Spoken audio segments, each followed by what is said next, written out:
السلام عليكم ورحمة الله وبركاته. إن الحمد لله نحمده ونستعينه ونستهديه ونستغفره ونعوذ بالله من شرور أنفسنا وسيئات أعمالنا. من يهده الله فلا مضل له ومن يضلل فلا هادي له. أشهد أن لا إله إلا الله وحده لا شريك له، وأشهد أن محمدا عبده ورسوله صلى الله عليه وعلى آله وصحبه أجمعين. وبعد، رب اشرح لي صدري ويسر لي أمري واحلل عقدة من لساني يفقه قولي. Kita malam ini insya-Allah sambung bacaan kitab Zadul Ma'ad fi Hadi Khairil Ibad pada muka surat 357. Huruf ba, masih lagi tajuk besar dia yang kita baca pada minggu lepas, ubat dan makanan tunggal yang disebutkan oleh Nabi SAW berdasarkan urutan abjad Arab. Okey. في ذكر شيء من الأدوية والأغذية المفردة التي جاءت على لسانه صلى الله عليه وسلم مرتبة على حروف العجم، حروف المعجم، مع حروف المعجم. Huruf ba yang keenam kita bitikh, yakni buah tembikai, kan? Buah tembikai. Diriwayatkan oleh Abu Daud dan At-Tirmizi daripada Nabi sallallahu alaihi wasallam bahawa beliau pernah makan semangka, yakni buah tembikai dicampur dengan kurma muda yang sudah masak. Balak ini rutab lah, rutab. Ya, rutab maksudnya kurma muda tapi dia dah masak dah. Ya, dia ke arah kurma lah. Beliau bersabda, "Naksiru harra hadha bi bardi hadha wa barda hadha bi harri hadha." Ini puas budak panas buah ini disejukkan dengan apa? Dengan sejuk buah ini, dan sejuk buah ini dipanaskan dengan panas buah ini. Itu maksudnya supaya dia jadi neutral baliklah, neutralize. Berkaitan dengan semangka ini, tembikai ini ada beberapa hadis. Namun tidak ada yang sahih kecuali satu hadis ini saja. Ya. Yang dimaksud di sini adalah semangka hijau, yakni hijau kulitnya, buah tembikai lah. Buah tembikai yang kulit dia warna hijau. Sifatnya dingin dan basah. Bisa membersihkan lambung. Lambung ni perut lah, bersihkan perut. Lebih mudah dicerna di perut daripada timun dan sejenisnya, ya. Bahkan juga mudah larut dalam unsur makanan lain bila bertemu di lambung, bertemu dalam perut lah. Dimakan dalam keadaan panas, yang dimasak, amat bermanfaat sekali. Masak buah tembikai tadi kan, dia kata dimakan dalam keadaan panas amat bermanfaat sekali. Baik. Kalau dimakan dalam keadaan dingin, ada efek samping ringan. Maksudnya ada kesan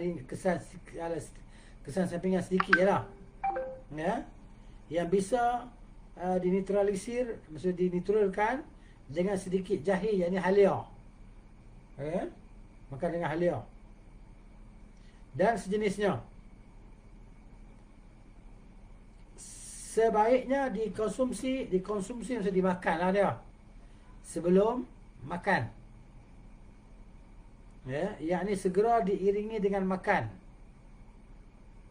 Maksud lepas makan buah ni kita makan dia lah. Lepas kita makan tembikai tadi, kita terus makan makanan lain, nasi ke roti ke apa. Kalau tidak, akan bisa menyebabkan mual dan muntah. Ini kata Ibn Qayyim rahimahullahu ta'ala. Sebahagian kalangan medis, ini ahli perubatan, menyatakan bila dikonsumsi, dimakan dia sebelum makan, dapat mencuci perut. Ni buah ni kan. Jadi kita nak makan buah, kita makan buah sebelum kita makan. Biasanya orang kita dia akan jadikan pencuci mulut ni lepas makan. Ambil buah tu, buah ni, makan buah tu, baru kita makan, ya kan? Ini kata dia. dapat mencuci perut dan menghilangkan penyakit lambung.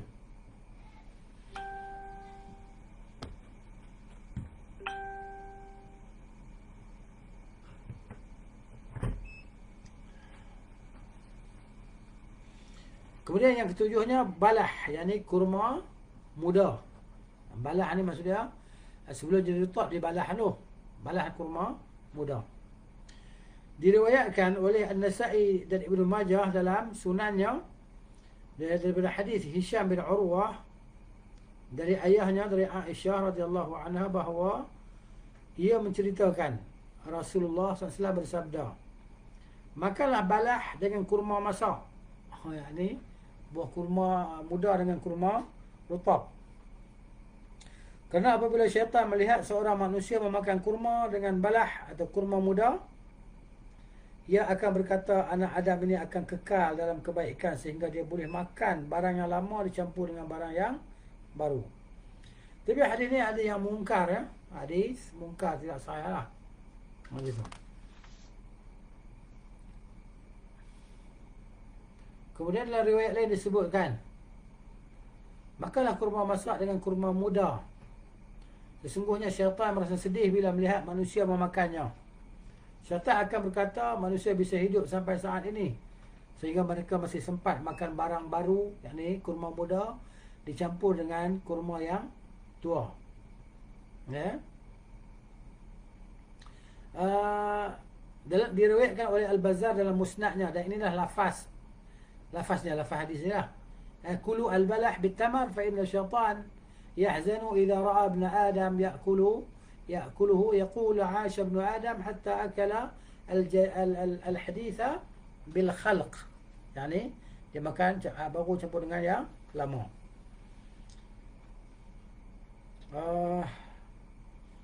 Kalau ikut hadis yang kita baca tadi, hadis mungkar lah. Begitu.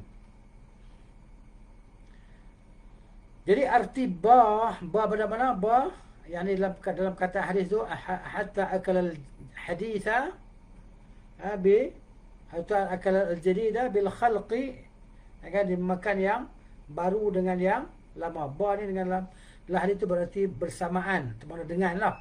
Yang makanlah kurma jenis pertama bersamaan dengan kurma jenis kedua. Jadi yang baru dan lama makan sekali. Maksudnya gitu. Sebahagian kalangan medis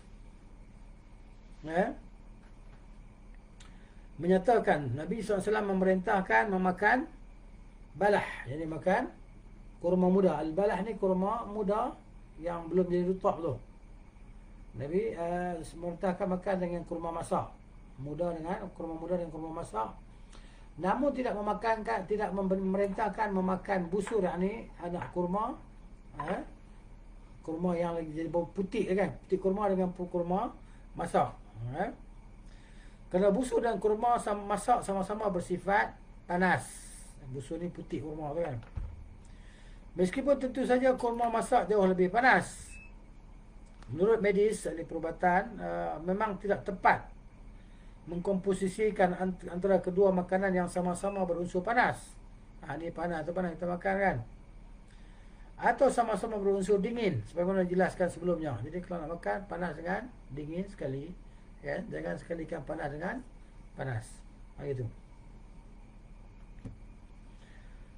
Dalam hadis ini terdapat peringatan akan kebenaran dasar ilmu kedoktoran, yakni dalam upaya menjaga kestabilan, mengantisipasi, maksudnya menggabungkan satu jenis makanan dengan makanan lain, satu jenis ubat dengan ubat lain, serta berbagai formula kedoktoran lain dalam upaya menjaga kesihatan. Kita gabungkan antara ubat, boleh kan? Pendapat ni, pendapat doktor ni, pendapat doktor tergabungkan, boleh. Balah memiliki sifat dingin. Balah ni macam kurma muda yang belum rutab lah. Dan amat baik bagi mulut, gusi dan lambung. Lambung ni bahasa Indonesia dia panggil perut lah, perut ni. Perut kita kan. Kalau kita bahasa kita lambung sebelah ni, sebelah tepi kan. Ni bahasa Indonesia ni lambung tu perut lah. Begitu. Namun dia kata kurang baik untuk dada dan paru-paru balah ni, kerana teksturnya yang kasar, bisa sulit dicerna dalam lambung, dalam perut lah. Dia kasar kan, keras. Gitu. Sedikit kandungan gizinya. Maksudnya kandungan gizi, kandungan zat dia sikit lah. Gitu.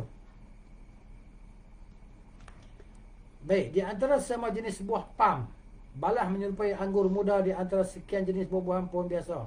Okey, ayat ni kan, saya cuba combine dengan bahasa Arab dia, kitab ada tulisan ataupun jumlah ayat yang dalam bahasa Arab dia, seolah-olah terjemahan ni macam tak berkena, tak tahulah, wallahu alam. Kalau tengok dalam bahasa Arab ni dia kata wa huwa, kan. Jadi balah ni kalau dalam bahasa Arab lah, saya terjemah dalam bahasa kita daripada bahasa Arab. Wa huwa maksud apa nama ni ayat ni, ayat di antara sama jenis buah pam ni sampai titik tu kan. Saya pun biasa tu, saya ambil daripada bahasa Arab, dia kata macam ni. Wa huwa al-balah itu lin nakhlati, bagi pohon kurma, bagi pokok kurma, kal hisrim. Hisrim ni maksudnya al-'inab qabla an yandija. Maksudnya buah anggur sebelum dia masak, dia masam. Ya. Maksudnya kal hisrim li syajaratil 'inab. Itu maksudnya. Jadi balah ni pada pokok kurma, dia diibaratkan seperti anggur muda pada pokok anggur lah. Gitu. Yang mana kedua jenis buah ini, kurma muda dan anggur muda ni sama-sama bisa menyebabkan masuk angin, kembung perut. Dia menyebabkan kembung perut, tu maksud dia. Menyebabkan sendawa dan mengeluarkan gas. Terutama sekali bila seseorang minum sesudah mengonsumsi buah tersebut. Lepas dia makan buah tu minum air. Kan? Macam kita buah makan pelam atau mangga muda yang masam tu kan. Kita panggil pelam telur bulat tu kan. Cicah dengan kicap. Maksudnya cili api, kicap, gula sikit. Kan, setengah orang dia taruh belacan sikit. Dia gaul-gaul, maka dia potong buah mangga tadi, maka dia cicahnya mangga masam tadi dengan apa nama, itulah kuah dia, cicah dia tadi, macam kuah rojak buatan sendirilah, macam tu. Dia makan, betul dia minum air, apa jadi? Dia jadi macam gas kan. Terutama sekali bila seorang minum sudah mengonsumsi buah tersebut. Ni kita biasa, ni kita dah ada praktik dah kan, kita minum air. Masalah lagi dia sakit perut, sama dia cirit-birit ataupun dia sendawa keluar gas. Efek samping tersebut bisa diatasi. Kesan itu, makan kurma muda ni kita boleh atasi dengan makan kurma muda sekali, kurma tua sekali dengan madu, sekali dengan keju. Dia akan halang ataupun sekat efek-efek yang kurang baik tadi lah. Begitu. Baik, yang ke-8, busur. Yang ni busur ni, anak dia kata apa, buah putih kurma lah, busur ni kan. Gitu. Diriwayatkan busur ataupun kurma yang ada di tandan dia, diriwayatkan dalam hadis sahih bahawa Abu Haytham bin At-Tayhan radhiyallahu anhu, saat Nabi sallallahu alaihi wasallam bersama Abu Bakar dan Umar radhiyallahu anhuma bertamu kepadanya, ia menghidangkan setandan kurma muda yang disebut sebagai izqa. Kan? Kalau tandan anggur dia panggil unqud. Kan? Kan unqud dia tangkai anggur kan, dia tangkai besar anggur tu dia panggil unqud. Kalau yang ni dia panggil izqa. Ain, za dan qaf. Okey. Beliau bertanya, yakni Nabi SAW bertanya dia lah, halla intaqaita lana min rutabihi, kenapa kamu tak pilih yang rutab saja, boleh bagi kami petik yang rutab saja, bagi kat kami. Dan Nabi SAW bidangkan kepada kami yang telah dipetik daripada rutab. Okey.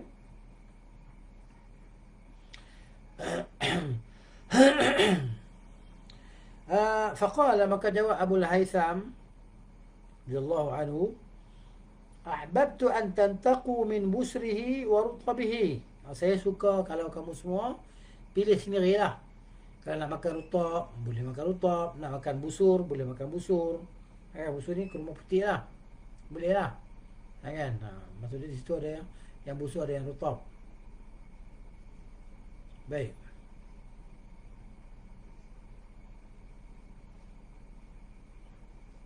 Hadis sanadnya hadis hasan hadis itu. Kemudian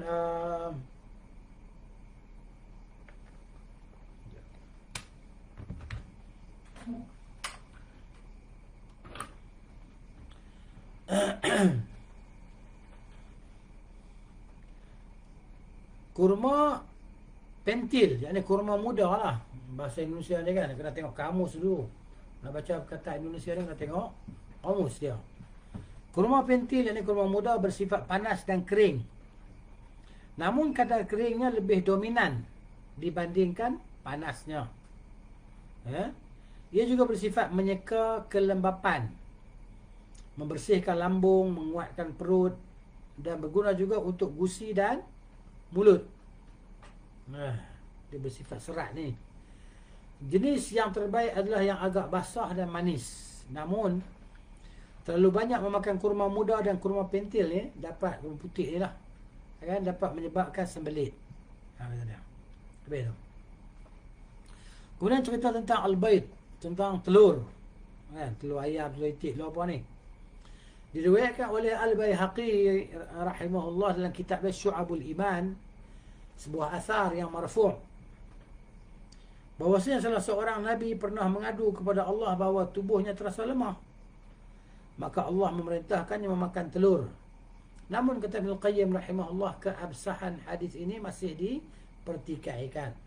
Saya cek tengok dalam kitab, satu kitab yang ditahqiq oleh dia apa nama, oleh Syekh Mustafa Al-Adawi dan dua orang lagi tu, kan, maknanya dia kata tahqiq dia, dalam tahqiq dia, takhrij dia kata hadis ni maudhu', palsu. Hadis ni palsu. Disebut oleh Al-Baihaqi dalam Syu'ab, dia betul lah kitab Syu'abul Iman, daripada jalan Ahmad bin Al-Azhar, daripada Abi Rabi' Az-Zahrani, dengan sanadnya daripada Ibnu Umar secara marfu'. Hanya saja hadis ni adalah hadis milik Muhammad bin Yahya Al-Mazini. Dicuri hadis ini daripada dia. Hadis ini dicuri daripada dia dan dimasukkan ke atas Ibnu Al-Azhar. Dikatakan hadis asal hadis milik Yahya, Muhammad bin Yahya Al-Mazini. Kemudian dicuri hadis, dikatakan bahawa hadis ini diriwayat daripada Ibnu Al-Azhar. Ini disebut oleh Al-Baihaqi dalam kitab Al-Mawdu'at. Jadi hadis ini palsu lah, kata Syekh Al-Adawi di sini rahimahullah. Baik. Telur yang baru lebih baik daripada yang lama. Kita sekarang kan sedang menghadapi krisis telur, kan? Di kedai-kedai mana pun telur payah nak dapat, mahal pula tu telur, kan? Jadi duit, kan, semakin kecil. Nilai duit jadi, kan, kecil. Sepapan tu berapa belah-belah ringgit dah. Kalau bawa RM50 telur sepapan, ikan 2-3 ekor, habis lah, kan? RM50. Jadi mana itulah keadaan kita hari ni, kan. Masallallahu al-afiyah. Telur yang baru lebih baik daripada telur yang lama. Ini jelas lah. Siapa pun benda-benda yang semua orang tahu lah, kan. Nak baru lagi elok daripada yang lama lah. Kalau kita nak beli ikan pun, cari ikan yang baru, tak cari ikan yang lama. Cari ikan kering lah. Itu je. Baik.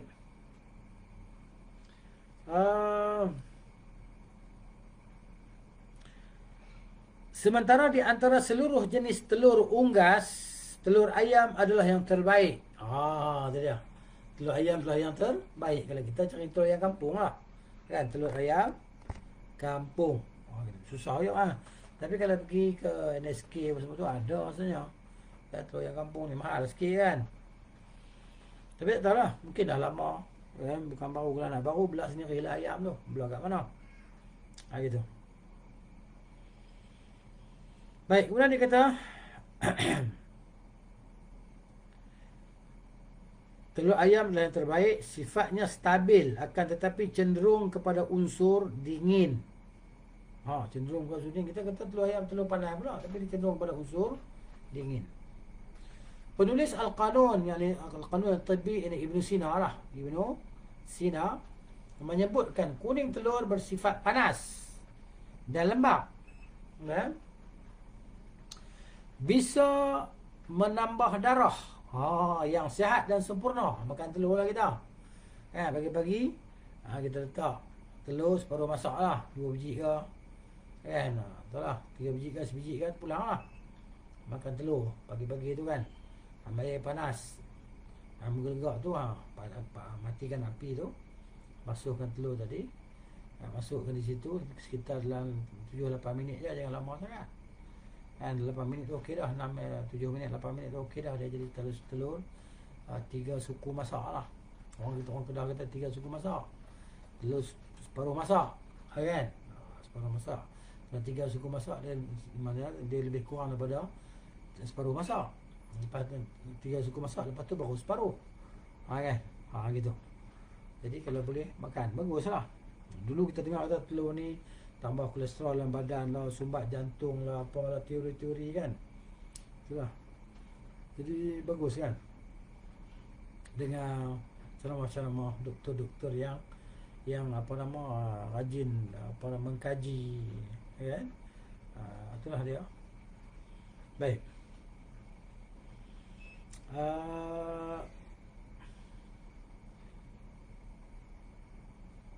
Memberikan suntikan gizi ringan.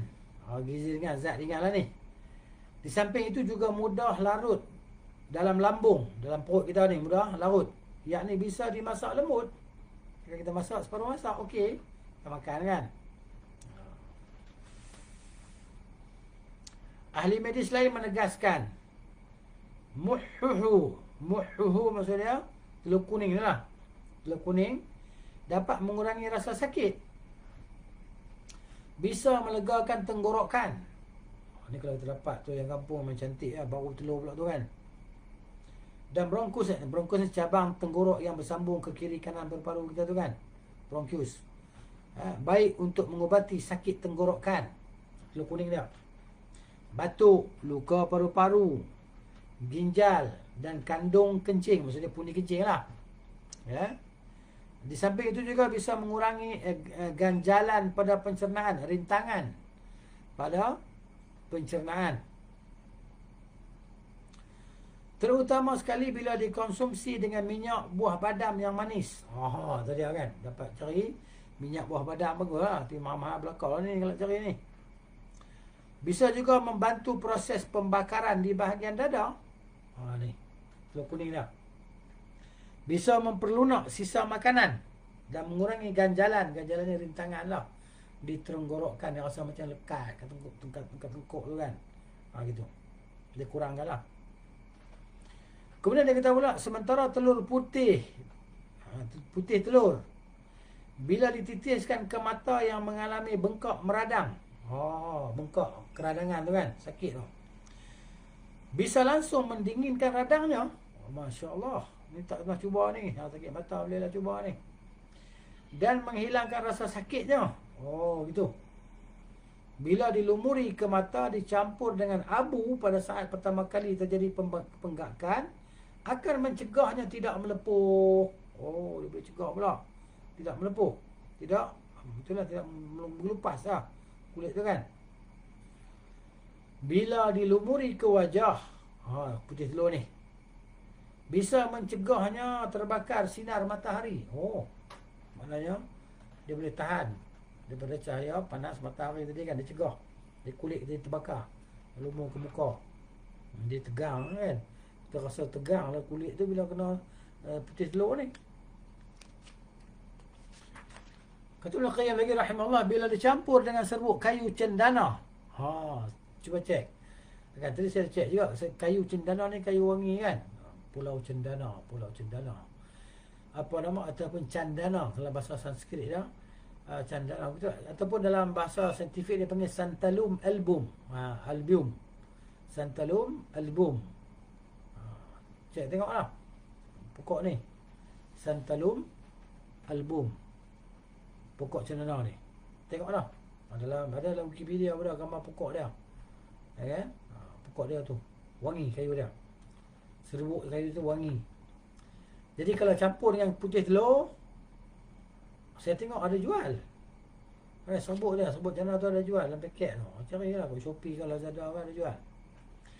Dicampur dengan telur putih, lalu dioleskan ke kening. Dia kening kita ni, sapu ke kening, Dia kata bisa mencegah terjadinya pengeriputan. Oh, kedut-kedut muka kita ni kan. Muka kedut-kedut ni mana dia jadi tegang. Sapu di kening ni dengan daun serbuk cendana dengan apa nama? Putih telur tadi. Dia. Kan? Dia mencegah terjadinya pengeriputan ni kedut-kedut lah. Habis tu. Kemudian penulis Al-Qanun Al-Tibbi lah, Ibn Sina tu lah. Berkenaan dengan obat-obatan penyakit jantung ni menegaskan. Tu dia. Dia cerita. Meskipun telur bukanlah termasuk obat-obatan optimal, namun jelas berkhasiat, dia kata. Kata Ibn Sina. Menguatkan jantung. Yakni kuning telur itu boleh kuatkan jantung kita. Ni kita takut nak makan kerana takut kolesterol, tersumbat jantung. Hak ni dia pergi kuat jantung, kata Ibn Sina.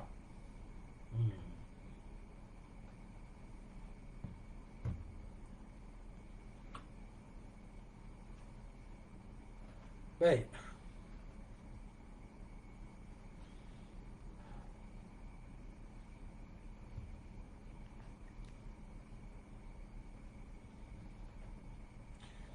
Kuning telur memiliki 3 keistimewaan.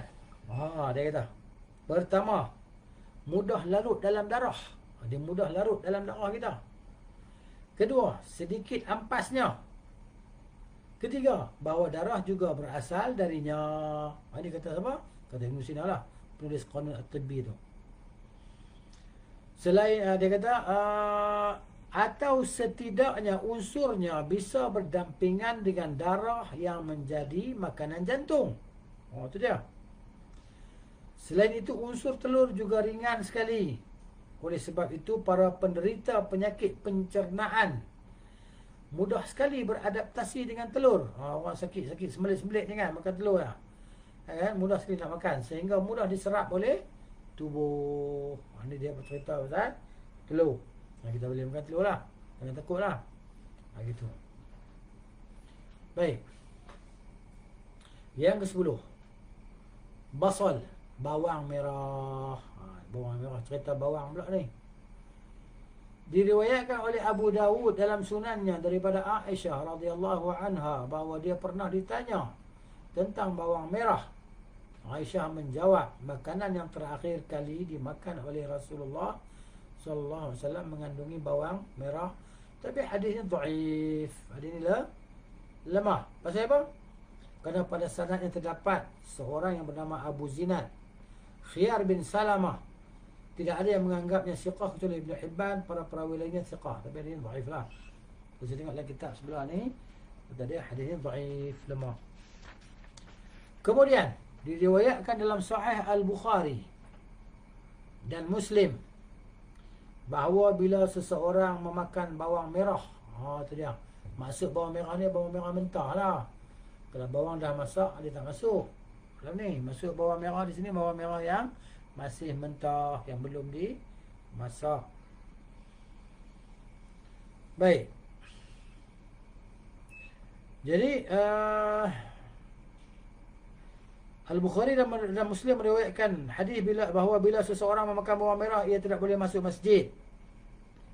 Jadi kalau kita tengok kan orang yang masuk ke masjid ni tak makan bawang merah, tapi dia isap rokok. Sebelum dia masuk masjid tu isap rokok tu. Dia sedut dah 3 kali sedut, dia campakkan putih rokok dia, baru masuk masjid solat. Jepun ni samalah perangai kan. Termasuk dalam larangan yang Nabi larang orang masuk masjid makan bawang merah. Gitu. Kenapa lah? Perbuatan mereka itu menyakiti ahli jemaah yang lain, terutamanya malaikat lah yang tersakiti. Gitu. Bawang merah memiliki sifat panas pada tingkatan ketiga. Tingkatan pertama, kedua, tiga ni panas lah. Tingkat darjat 3 ni kan. Di samping ia juga memiliki sifat lembab berlebih. Sifat lembab berlebih pula. Bawang berkhasiat mencegah bahaya air yang sudah berubah bentuk. Dia berkhasiat, bawang ni dia berkhasiat untuk apa? Cegah bahaya air yang sudah berubah bentuk dan rasanya. Bawang dia boleh neutralize balik lah. Mengusir bau beracun. Bau racun dia kan. Bau busuk yang beracun ni dia akan halau bawang tadi. Kemudian dia fungsi dia memancing selera makan. Sebab tu kita tengok kan sebagai orang kan dia suka makan, dia potong bawang tak dalam pinggan kan. Bawang Holland ke, bawang merah ke. Jadi bila dia makan nasi 2-3 suap, dia ambil bawang dia gigit-gigit. Macam saudara-saudara kita Bangladeshi kan, orang Bangladesh. Mereka kalau pergi hari Jumaat keluar daripada tempat-tempat kerja mereka tu, hari Jumaat kita nampak lah kan, seorang bawa 1, 2, 3 kilo bawang kan. Kerana ada yang beli jenis 1 guni bawang. Hari Jumaat lah nak solat Jumaat tu, sebelum solat. Jadi maknanya dia beli barang siap-siap sebelum solat Jumaat tu, dia letak kat tepi-tepi masjid tu kan. Bawang, tengok sana bawang, sini bawang. Dia pun makan bawang kuat lah kan. Bawang ni bagus lah, tapi itulah efek dia bau ketiak busuk lah kan, bau bawang. Gitu. Jadi dia memancing selera makan. Makan nasi dengan bawang kan, kunyah nasi kan. Makan nasi kunyah bawang tadi. Memperkuatkan lambung, perut ni kuat. Membangkitkan gairah, jadi nafsu ni kan, keinginan seks tu maksud dia kuat.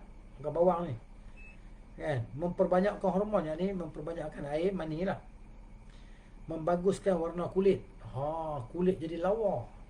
Makan bawang ni kulit jadi elok kan, lawa. Menghilangkan dahak. Dahak ni kahak lah. Serta membersihkan lambung. Dia boleh bersihkan perut kita bawang. Cerita-cerita ni betul-betul bawang mentah ni, bukan bawang masak, cerita bawang mentah. Dia kupas-kupas basuh kan, kunyah macam tu makan. Dia bau kan. Dia pedih lah. Tapi bawang putih lagi pedas lah begitu. Kemudian dia kata bahagian tengahnya dapat menghilangkan panu. Panu ni bukan panau. Panu ni perasan tak? Kalau tengok ada sebagian orang kan, kulit dia jadi macam mengelupas, bukan mengelupas, dia jadi licin, macam putih merah, macam kena api. Kita tengok ada orang tu kan, kadang-kadang kat muka, na'udzubillah kan, kat mulut dia kan, dekat dahi dia, dekat tangan dia kan, jadi macam putih, macam merah, putih merah kan, tumpuk-tumpuk tu kan. Nak kata supak tak supak tu, dia jadi penyakit panu dalam bahasa Indonesia. Okay? Baik, dalam bahasa Arab dia panggil apa nama? Al-bahqu atau al-buhqu. Ba dan qaf. Al-bahqu macam itulah. Penyakit dia. Kulit dia melupas macam kena api. Kan kita tengok kan, tumpuk putih kan, ada yang kat mulut, kat bibir mulut. Kan kat kepala dia macam putih merah. Macam apa nama? Memang licin lah, licin warna putih kemerahan tu, tumpuk-tumpuk. Itu penyakit dia. Kalau kita panau lain kan, panau ni kita nampak orang tu di belakang ada macam putih-putih, tumpuk-tumpuk putih tu kan. Tapi ini apa nama? Menghilangkan panu ni lain. Panu ni penyakit tu, tumpuk-tumpuk putih tu. Jadi kalau orang tu kulit hitam kan, jadi lagi ketara lah nampak kan. Bertumpuk-tumpuk merah, la qadarullah kan. Allah Ta'ala beri kepada kita kesihatan yang baik lah, jauh dari penyakit-penyakit ni kan. Jadi buat macam mana? Malu lah, tapi dah duduk di muka, duduk di tangan, nak sembunyi ke mana? Kan? Takkan nak pakai puldah kot. Orang lelaki-lelaki, orang perempuan boleh tak nak pakai puldah je kan? Orang lelaki macam mana? Jalan macam tu lah, nampak kan. Jadi orang kesian lah tengok. Kau nak hina tak hina, tapi orang kesian lah kau tengok kan. Jadi antara ubat ni, gula bawang. Kalau ada kawan-kawan kita sakit macam tu kan, ambil bahagian tengah bawang tu. Bila dibalurkan ni, dilumurkan lah. Digosok pada sekitar bahagian tubuh yang terserang penyakit alopecia. Alopecia ni penyakit tumpuk putih di kepala kan, ataupun dia panggil kurat kucing kan. Bahasa kita panggil kurat kucing kan, tumpuk-tumpuk putih, tumpuk-tumpuk kepala ni maksud dia rambut luruh. Bulat-bulat rambut luruh, tak ada rambut, putih di kepala kan. Biasa orang kampung kata kurat kucing. Biasa di kepala kan. Itu dia panggil da'u sa'lab, penyakit musang. Bahasa Arab dia panggil da'u sa'lab, penyakit musang. Begitu. Ini boleh digunakan sebagai dengan bawang putih ni kan. Terserang penyakit alopecia ni, tumpuk putih di kepala tu. Bisa bermanfaat sekali. Dia kata ni amat bermanfaat ni kalau ambil bahagian tengah bawang tu. Bagi tahu kawan-kawan kita yang kena penyakit ni kan, Mudah-mudahan Allah Ta'ala beri kesembuhan kepada bawah kan. Begitu.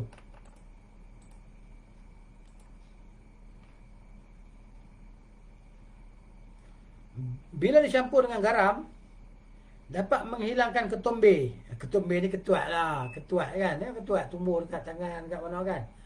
Ketuat. Kata-kata ketuat. Bahasa Indonesia kata ketombe. Kan? Bahasa Arab kata as-sa'alil. As-sa'alil. Itu bahasa Arab kata.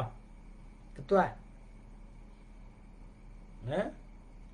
Bila dihirup baunya, bau bawang tadi lah, oleh orang yang baru meminum ubat pencahar. Ubat pencahar ni ubat apa? Ubat apa nak bagi cerah perut. Ubat nak bagi cerah perut, nak bagi hilang sembelit. Kalau dihidup oleh orang yang makan ubat tu, dia kata bisa mencegah mual dan muntah. Dia boleh cegah mual-mual dan muntah, boleh cegah lah. Gitu. Serta menghilangkan bau ubat tersebut. Makan ubat pencahar ni ubat cerah perut. Kan nak bagi cirit habis keluar barang dalam perut tadi kan. Gitu. Bila airnya digunakan sebagai gurah. Boy, bahasa ni nak kena tengok kamus ni, boleh baca ni. Gurah ni maknanya kumur. Kumur kena letak kamus Indonesia di sebelah kan. Tapi tak apalah, boleh download je. Apabila digunakan sebagai gurah, sebagai kumuran, bisa membersihkan kepala. Kita kumur dia, kita boleh kepala kita dia bersih.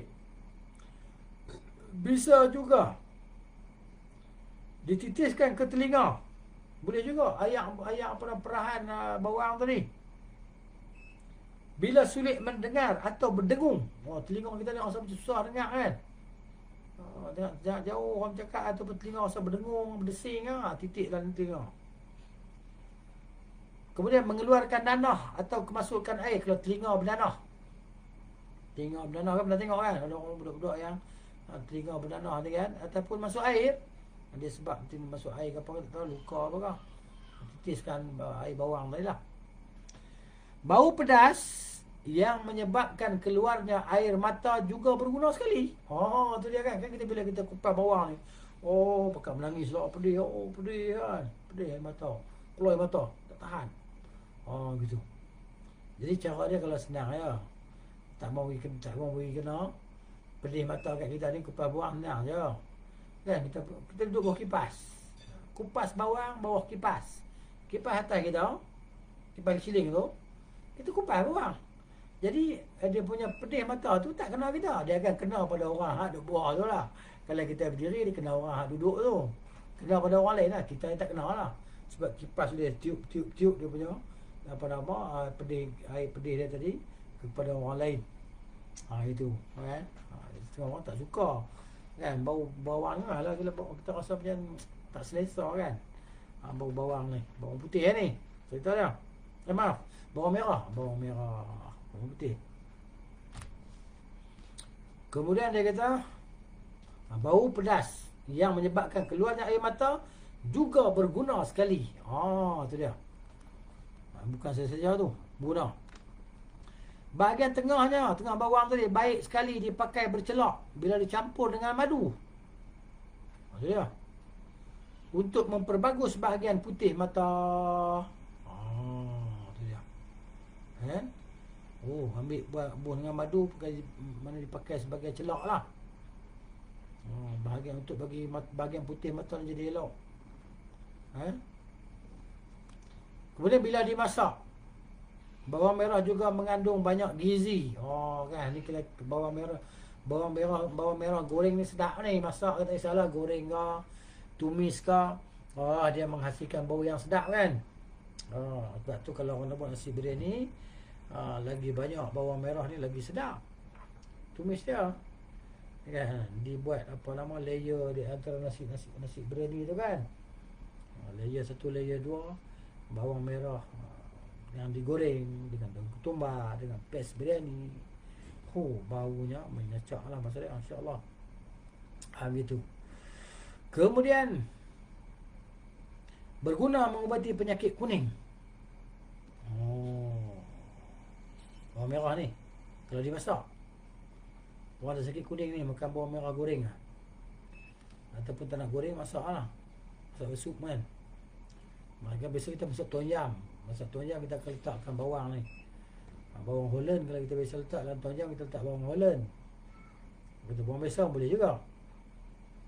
Ya. Ataupun kita masak sambal tu, sambal.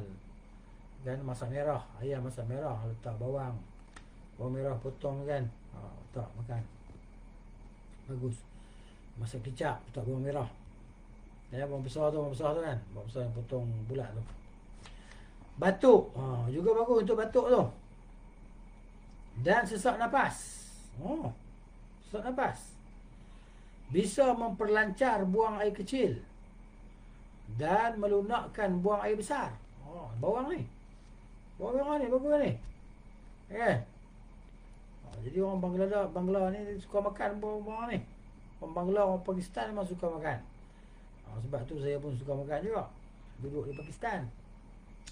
Berkhasiat juga mengubati gigitan anjing. Tapi bukan anjing gila ni kata. Bukan anjing gila ni, anjing besar ni. Ya, anjing tak gila ni.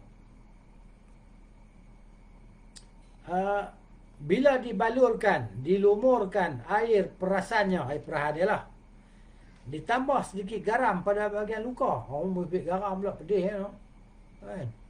Ambil air dia, ambil garam pula, sapu kat luka. Gitu. Bahkan bila dibalurkan di dubur, bisa membantu membuka lubang buasir. Sedikit buasir boleh bantu. Orang merah ni, dia orang dah buat eksperimen sampai macam tu, dah buat kajian macam tu kan. 1000 tahun berapa dah? 800 tahun dah no. Kita kurun yang ke-15. Ni cerita Ibn Qayyim kurun yang ke-8. Ni cerita dia sebelum tu orang dah tahu dah ni. Kurun sebelum tu dah. Kan? 1000 tahun lebih lah. Baik, efek sampingnya pula, kesan sampingnya lah. Bawang merah bisa menyebabkan migrain. Maknanya kalau kawan-kawan migrain tak bagus lah. Kan? Kepala pusing. Pening kepala. Efek dia. Menyebabkan masuk angin. Dan menggelapkan pandangan mata. Terlalu banyak mengonsumsinya bisa menyebabkan penyakit lupa. Ini makan bawang mentah lah ni. Kalau rajin sangat makan bawang mentah ni boleh penyakit lupa lah. Merosak akal. Dan merubah bau mulut. Memanglah bau mulut jadi busuk lah. Bau bawang. Ketiak pun bau juga ni. Busuk bawang. Di samping juga mengganggu sesama manusia. Kan. Bahkan juga para malaikat akan terganggu lah. Sebab tu dilarang kita masuk masjid kalau kita makan bawang ni. Cara mengatasinya, ni nak dengar ni, adalah dengan dimasak sehingga seluruh bahaya tersebut bisa dihilangkan. Kena masak je lah dengan air, tumis ke apa, goreng ke apa. Ikut lah. Baik.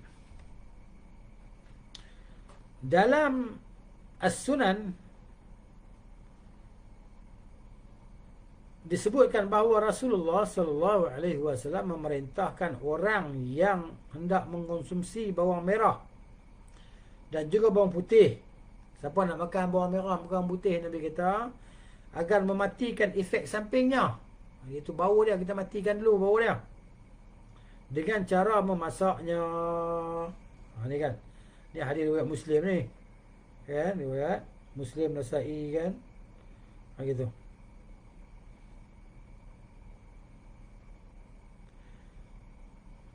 Sehingga seluruh bahaya tersebut dihilangkan. Masaklah, bahaya hilang lah. Kan? Kemudian kita lihat, kat mana tadi baca? Wah tu. Bau bawang merah juga bisa dihilangkan dengan mengunyah buah ru. Buah ru ni apa? Buah ru ni maksudnya kalau dalam bahasa Arab dia panggil as-sadzab. Dalam bahasa saintifik dia Ruta graveolens. Ruta graveolens. Ruta RUTA GRAVEOLENS.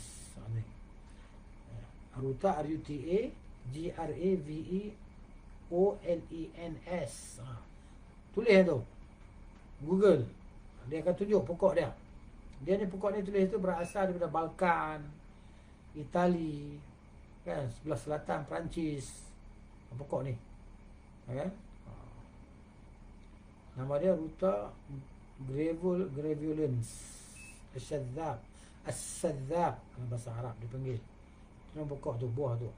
Dan tempat kita tak tahu lah panggil apa. Tengok macam pelik lah pokok dia. Saya tengok pokok tadi, dah Google tengok dah pokok yang rupa dia macam tu, daun dia kuning-kuning sikit kan. Tempat kita tak tahu lah ada ke tidak ya. Mungkin ada di antara kita yang boleh kenal pokok tu. Gitu. Buah dia boleh makan lah. Buah dia, buah pokok sadzab tu, pokok ruta tu. Jadi makan buah tu maknanya bawang merah boleh hilang lah. Yang ke-11nya badinjan, terung. Ni terung lah. Semua kita kenal terung no? Ada terung bulat, ada terung panjang, ada terung putih, ada terung jenis warna purple gelap tu kan. Dalam sebuah hadis palsu yang dibuat-buat atas Nabi SAW, kata Ibn Qayyim, terung berkhasiat tergantung niat orang yang memakannya. Ini hadis palsu. Badinjan dawak likul lidah kan. Ini hadis palsu. Ucapan semacam itu jelas amatlah tidak pantas dinisbahkan kepada orang berakal manapun, apalagi kepada salah satu daripada Nabi yang diutus oleh Allah Subhanahu Wa Taala. Terung ada dua macam, yang berwarna agak putih dan yang agak hitam. Ada juga perbezaan pendapat, apakah unsurnya dingin atau panas. Terung ni panas ke sejuk Yang benar dia adalah panas. Terung ni panas. Terung dapat menyebabkan penyakit campak. Tu dia, campak. Ambayin ni sembelit lah. Apa nama? Bukan sembelit, buasir. Buasir. Terung ni. Penyumbatan pembuluh darah. Maknanya saluran darah kita boleh tersumbat kalau makan terung ni kan. Terung ni sedap juga ni kalau kita masak sambal ni. Sambal goreng kan. Sambal goreng bubuh ikan bilis, kan? Potong bawang. Gaul tu lah. Dia makan dengan nasi. Nasi dia saja pun okey lah. Tapi rupanya bahaya no? Dia boleh menjadi penyumbatan pembuluh darah. Lepas tu lagi kanser. Allahu Akbar. Rasulullah al-Afiyah. Penyakit kanser. Okay.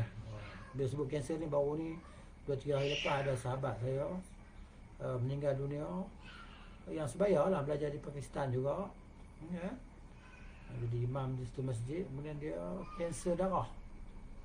Dia kena kanser darah. Dia baru dah tahu-tahu tu stage 4 lah. 2 kali masuk uat. Itulah. Sampai masa dia, maknanya Allah pun ambil nyawa dia lah, meninggal lah. Umur dalam 51 macam tu lah kot. 52. Kemudian kusta, merosak pigmen tubuh. Terung ni bahkan menyebabkan warna kehitaman. Jadi tak comel, hitam kan. Jadi hitam. Orang kata hitam tak comel. Tapi ada juga orang berminat pada orang hitam, tak salah apa kan. Cita rasa masing-masing. Ada orang Melayu kita nikah dengan mat black, ada kan. Isteri dia orang Melayu, suami dia dia apa nama, orang jenis metalik ni kan, black. Kahwin. Terung bisa juga menimbulkan bahaya bau mulut. Banyak ni. Terung yang warna hitam ni.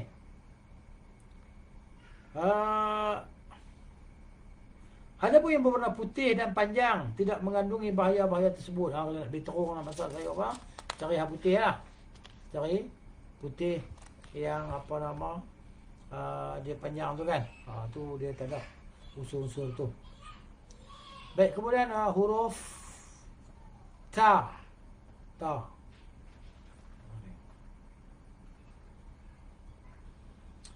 Yang ke-12, ta ni tamar lah, kurma.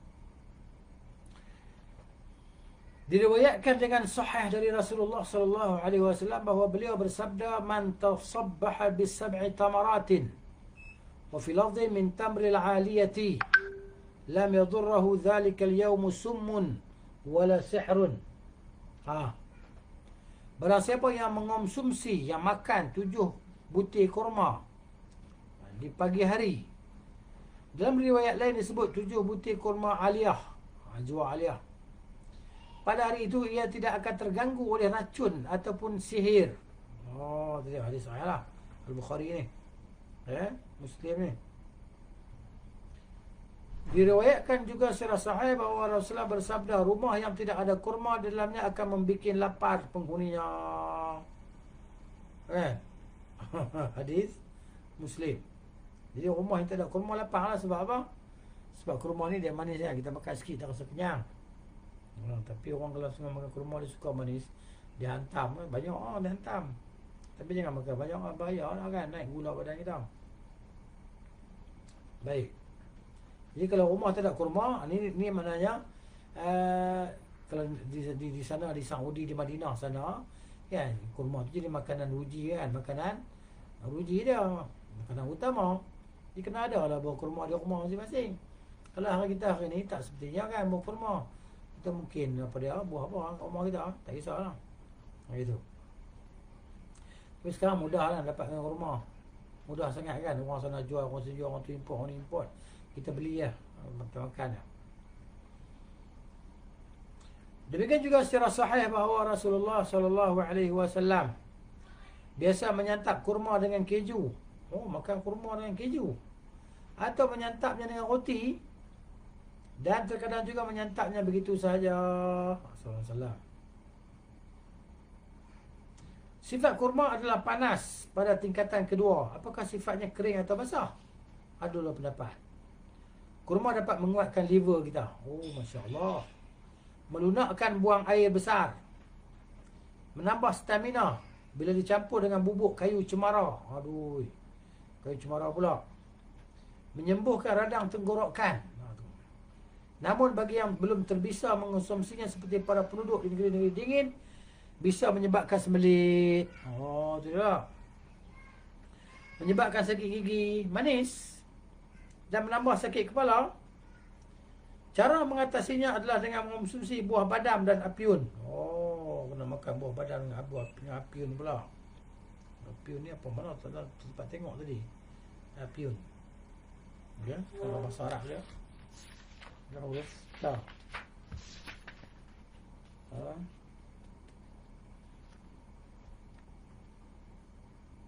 Butin. خشاش توس تفضل باللوز مخصوصا من أسفل ما بعد البلد كذي تجيبه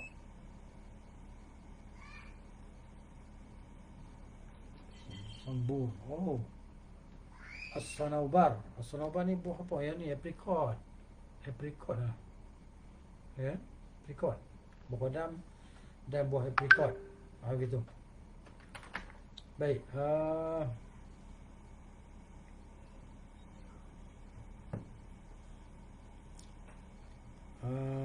mana